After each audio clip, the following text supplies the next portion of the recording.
எடுத்தே இல்லையா வீடியோவா?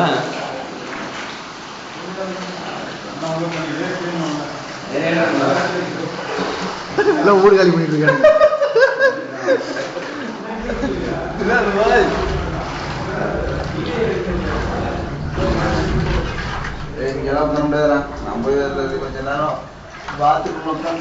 மாடி தான் போகணும், வேற வழி இல்லை. மாடிக்கு திறந்தீங்கன்னா அங்கே தண்ணி எல்லாம் ஏறணும்ல.